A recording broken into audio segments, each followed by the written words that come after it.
रामनगरी अयोध्या में भी जनपद स्तरीय निवेश कुंभ का आयोजन गांधी सभागार में संपन्न हुआ, जिसमें जनपद के अधिकारी, सांसद, विधायक के साथ निवेशक लोग मौजूद रहे।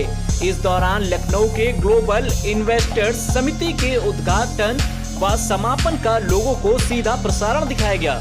अयोध्या में 49,000 करोड़ रुपए के निवेश का प्रस्ताव, 56,000 रोजगार का सृजन होगा।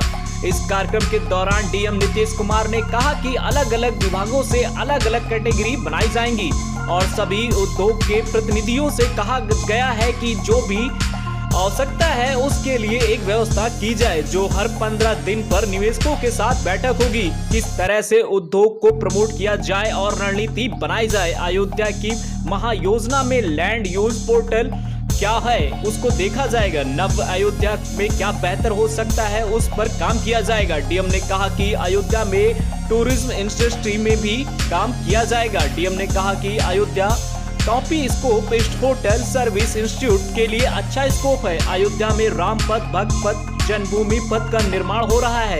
धर्म पथ के लिए भी डीपीआर बनाया गया है। 14 कोसी पंचकोसी परिक्रमा का चौड़ीकरण होगा।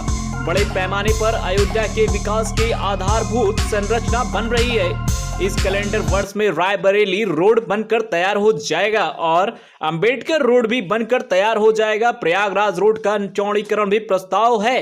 वह अप्रैल से रिंग रोड का निर्माण कार्य शुरू हो जाएगा।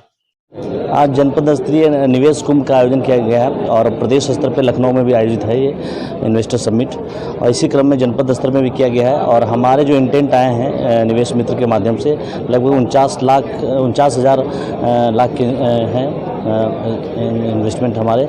56,000 हमारे उसमें एम्प्लॉयमेंट जनरेट होंगे और 49,000 करोड़ के हैं तो हमारे इन्वेस्टमेंट है। तो इसको हम लोग देखेंगे, अलग अलग कैटेगरी के हैं, अलग अलग डिपार्टमेंट्स के हैं, उसको हम लोग कंसोलिडेट करेंगे। इसमें इन्वेस्टमेंट के लिए क्या क्या प्रीरिक्विजिट कंडीशंस हैं, उनके क्या क्या एनओसीज ज़रूरत है, उसको हम लोग कैटेगराइज करेंगे और उसके बाद फिर उस पर पूरी वर्क करेंगे हम लोग। और सभी इंडस्ट्री के प्रतिनिधि से कहा गया है कि आपके जो एनओसीज रिक्वायरमेंट है, अलग अलग इंडस्ट्री के लिए अलग अलग एनओसीज रिक्वायरमेंट होते हैं, जैसे फायर के एनओसीज हो गए, इन्वायरमेंट क्लियरेंसेस हो गए, राजस्व के क्लियरेंसेस हो गए, तो उसके लिए हम लोग पूरा एक प्रॉपर मेथोडोलॉजी बना रहे हैं और हर एक 15 दिन पे हम लोग बैठेंगे इंडस्ट्री के प्रतिनिधियों के साथ और उसमें एक पूरी रणनीति बनेगी कि किस तरीके से इंडस्ट्री को प्रमोट किया जाए और क्या फैसिलिटी है। और इस क्रम में हम लोगों ने ये किया है कि जो यहाँ की महायोजना है, अयोध्या डेवलपमेंट अथॉरिटी की जो महायोजना है और लैंड यूज पैटर्न क्या है, हमारा जो नव अयोध्या है क्या कॉन्सेप्ट है, नव अयोध्या में क्या किया जा सकता है बेहतर, वो सब एकीकृत रूप से किया जाएगा।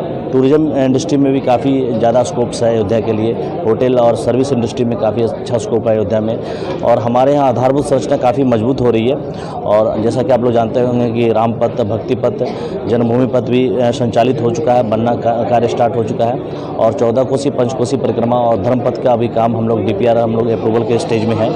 तो हम लोग एक साल में हम लोगों ने टारगेट रखा है कि बड़े पैमाने पर आधारभूत संरचना मजबूत किया जाए। और सबसे महत्वपूर्ण है कि हमारा इस वर्ष जो इस कैलेंडर ईयर में हमारा रायबरेली का रोड हो गया, वो कंप्लीट हो जाएगा। हमारा अम्बेडकर नगर रोड है वो कंप्लीट हो जाएगा इसी कैलेंडर ईयर में। और सुल्तानपुर के रोड के चौड़ीकरण का भी हम लोग प्रस्तावित है, उसको भी हम लोग स्टार्ट करेंगे। और जो हमारा जो आपका NHI का जो रिंग रोड है वो भी हम लोगों ने काफ़ी एडवांस स्टेज में है। 1 अप्रैल से स्टार्ट हो जाएगा, उसका कंस्ट्रक्शन भी स्टार्ट हो जाएगा। तो काफ़ी बड़े पैमाने पर लैंड एक्विजिशन भी हो रहा है और बहुत बेहतर तरीके से एक आधारभूत संरचना मजबूत हो रही है अयोध्या में। तो एक उद्योग के लिए एक बेहतर वातावरण का निर्माण होगा जैसा कि हम लोग की अपेक्षा है, क्योंकि आधारभूत संरचना सबसे महत्वपूर्ण है इंडस्ट्री के लिए।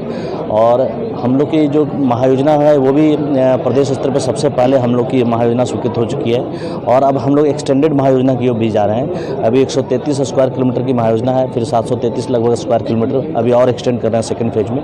तो काफ़ी बड़े पैमाने पर हम लोग इंडस्ट्री के लोगों को प्रशिक्षित करेंगे कि किस ज़मीन का क्या पैटर्न है और क्या इन्वेस्टमेंट कहाँ पे किया जा सकता है। तो इससे बहुत सहूलियतें मिलेगी और इन्वेस्टमेंट को काफ़ी बल मिलेगा। इंडस्ट्री है और ODOP है, तो हम लोग उसको बढ़ावा देंगे और एक फैसिलिटेशन सेंटर भी यहाँ पे प्रस्तावित है, उसको भी हम एक्सपेडाइट करेंगे। और इस तरीके से जो ग्रामीण स्तर पे NRLM ग्रुप्स हैं, NULM ग्रुप शहरी स्तर पे है, उसके स्तर पे भी हम लोग ODOP के जो अपने हमारे प्रोडक्ट्स हैं उसको बढ़ावा देंगे। और जनपद के अलावा भी अन्य जनपदों के जो ODOP जो प्रोडक्ट हैं उनको भी हम लोग यहाँ अपने जनपद में प्रोत्साहित करेंगे, क्योंकि ODOP का जो पूरे उत्तर प्रदेश का जो कॉन्सेप्ट है उसको भारत स्तर पे भी काफ़ी सराहा गया है। और हमारे जो आर्टिजन हैं जो प्रोडक्ट बनाते हैं काफ़ी बड़े पैमाने पर उसको मार्केट भी मिला है और उसको सराहा गया है प्रोडक्ट्स को, और इससे हमारे डायरेक्ट इन्वेस्टमेंट भी आता है और जो